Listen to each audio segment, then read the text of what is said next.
Hoje a gente tem aqui um vídeo da série de bate-papo aqui da Clínica Dovera e com a gente está o Dr. Felipe Ades, que é médico oncologista do Hospital Oswaldo Cruz, para bater um papo com a gente sobre alopecia ou queda de cabelo causada pela quimioterapia. Felipe, obrigado por estar aqui com a gente. Eu que agradeço o convite. Felipe, me fala uma coisa, você que tem bastante experiência com os pacientes que fazem quimioterapia, quanto isso impacta na qualidade de vida? Acho que a questão da queda do cabelo é uma coisa que parece menor, porque a gente fica pensando, não, o benefício do tratamento, aumenta antes de cura, o cabelo não, assim, cresce de novo, mas é uma coisa que causa um impacto na vida pessoal muito grande. Envolve questões de autoimagem, envolve questões de estima, né, de autoestima da pessoa. A preservação do cabelo é uma coisa que eu acho muito importante. Eu, inclusive, assim, para te contar de quanto eu acho isso importante e quanto isso impacta quando eu vou fazer uma consulta para falar sobre quimioterapia, eu deixo para falar sobre queda de cabelo no última parte dos efeitos colaterais. Porque se eu começo a falar por vai cair o cabelo, a pessoa já começa a chorar, desespera e a consulta não flui depois disso, tão impactada que a pessoa fica. Então, é uma coisa que traz muito impacto, traz um estigma, né, de estar doente.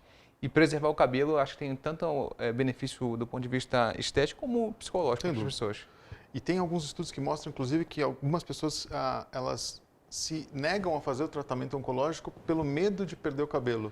Na sua experiência, isso também acontece? Isso existe com muita frequência.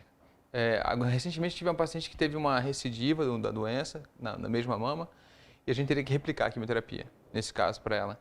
E ela ficou pensando assim, 1 ou 2 semanas se ela queria replicar porque ela não queria perder o cabelo novamente.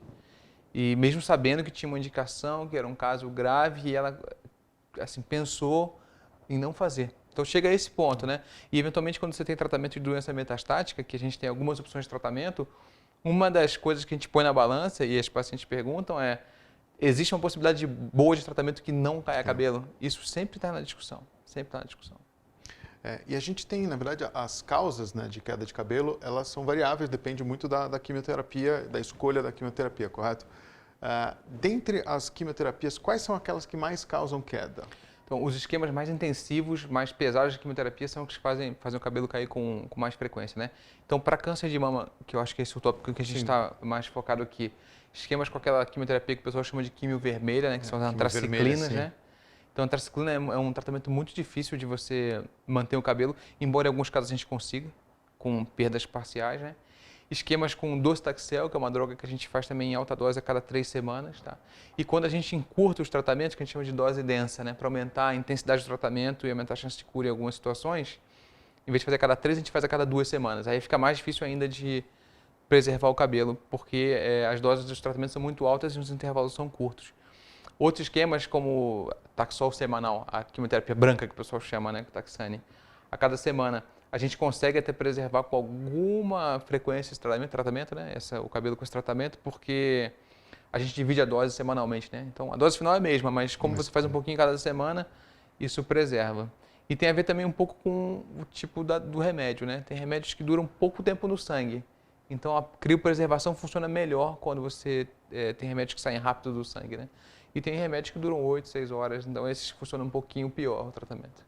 Só para explicar um pouquinho, na verdade, a queda de cabelo, para quem de repente não entende por que acontece, ela acontece porque as quimioterapias chamadas de tradicionais ou as quimioterapias mais antigas, né, citotóxicas, elas vão atuar sobre todas as células que têm alto metabolismo. Então, o câncer tem alto metabolismo, por isso a quimioterapia vai funcionar tão bem, mas algumas partes do nosso corpo também têm alto metabolismo, em especial o couro cabeludo. A gente acredita que 90% dos cabelos estão numa fase de crescimento, chamada de fase anágena, que é de alto metabolismo. Então, eles são extremamente sensíveis à quimioterapia. O que o Felipe tinha acabado de comentar, né, que é a criopreservação, é uma das formas que a gente tem de tentar preservar os cabelos. Fala um pouquinho sobre criopreservação, então. Então, a lógica da criopreservação é relativamente simples, né? A quimioterapia, quando a gente injeta na veia, ela circula por todo o corpo da pessoa e ela vai atingir, assim, preferencialmente ou idealmente o que a gente quer, as células cancerígenas, e aí vai causar o efeito tóxico nas células cancerígenas e matar aquelas células que fazem mal para a pessoa. Como você falou, células que têm alta multiplicação celular são mais sensíveis a esse tipo de tratamento. E o cabelo é uma célula normal do corpo da gente que tem alta replicação celular. Então, o que a gente faz com a criopreservação?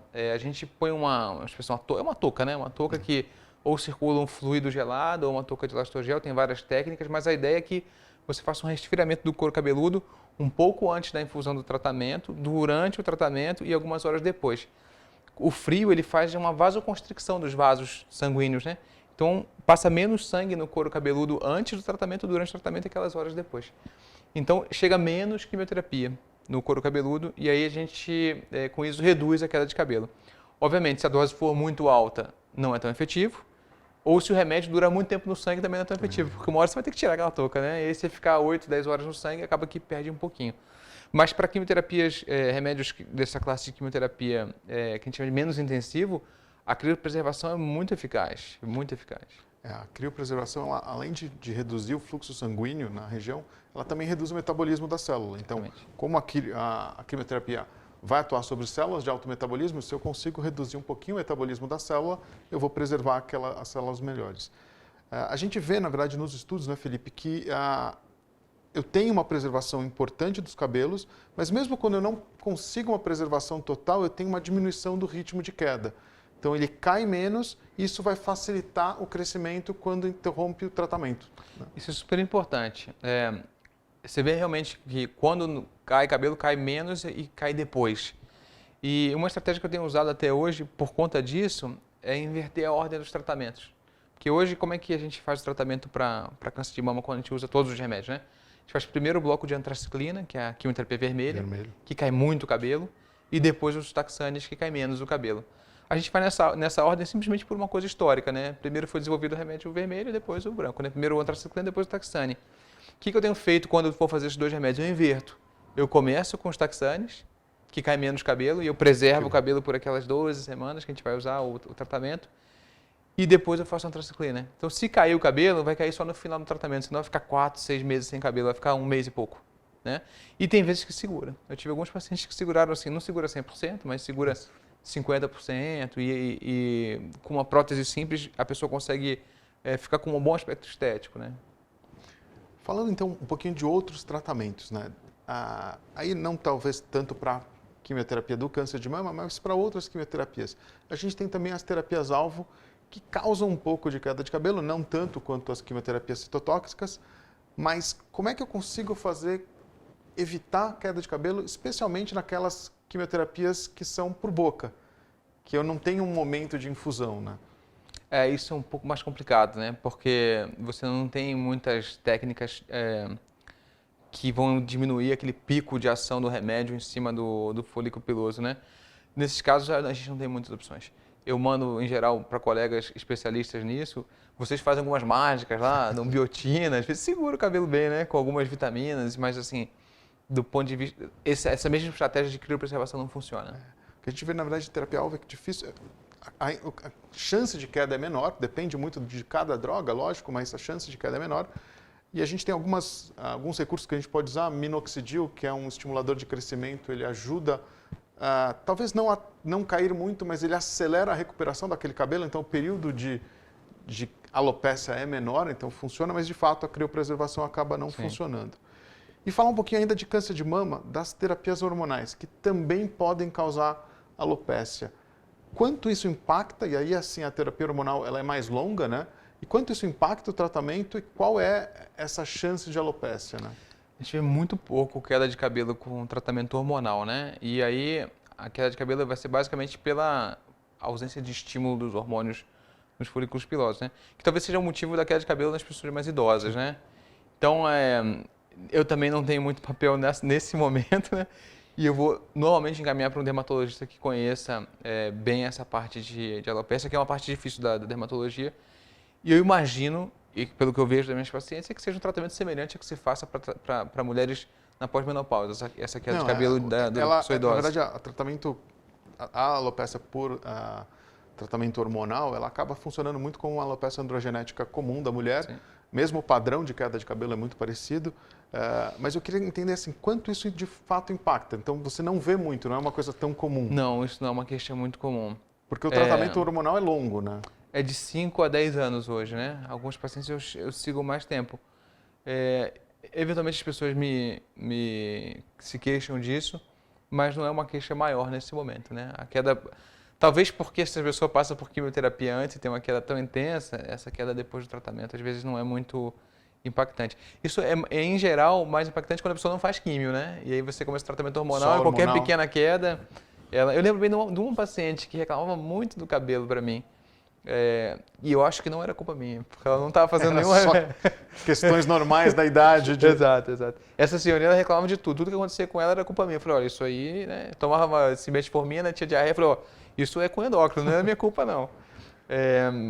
Mas essas pacientes que passam por químio não tem muito isso, né? Mas, obviamente, depois do tratamento, dessa fase ativa, né, principal, a pessoa se volta muito para outras coisas, né, da vida, né? Parte de fisioterapia, de exercício, essa vai recuperando a vida normal dela. E é habitual eu ver que as pacientes vão muito no dermatologista e tomam uma série de vitaminas. Essa biotina que eu estou dizendo, Biotina cara, quase todo mundo toma isso, viu? Então talvez eu não veja porque elas se cuidam antes disso, né, na minha prática. Na verdade, existem alguns estudos que mostram que a queda de cabelo durante o período da quimioterapia, ela pode ser mais intensa quando eu já tenho alguma alteração dos cabelos, alguma doença nos cabelos prévia.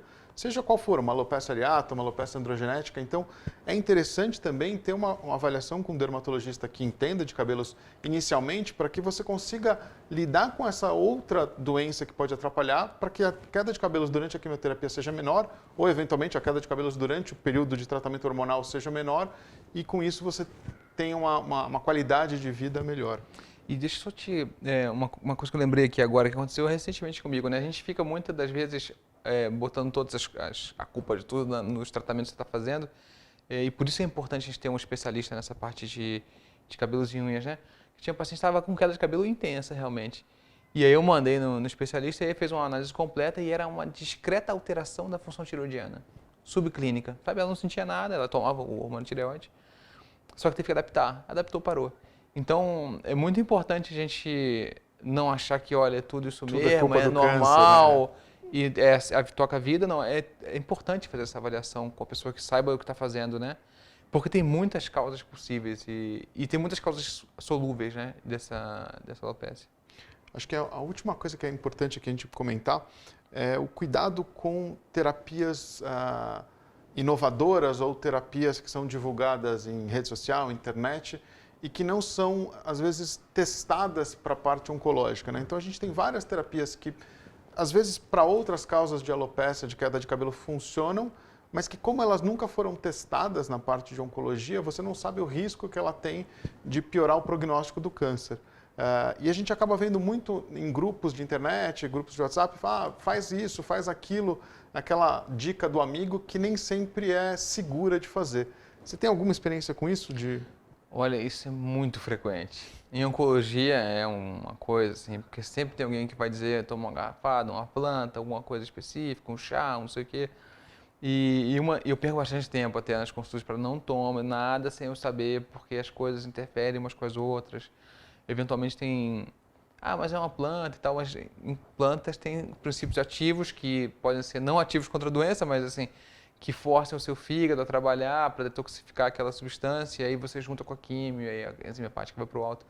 Então, acho que não tem uma regra geral para cada coisinha, né?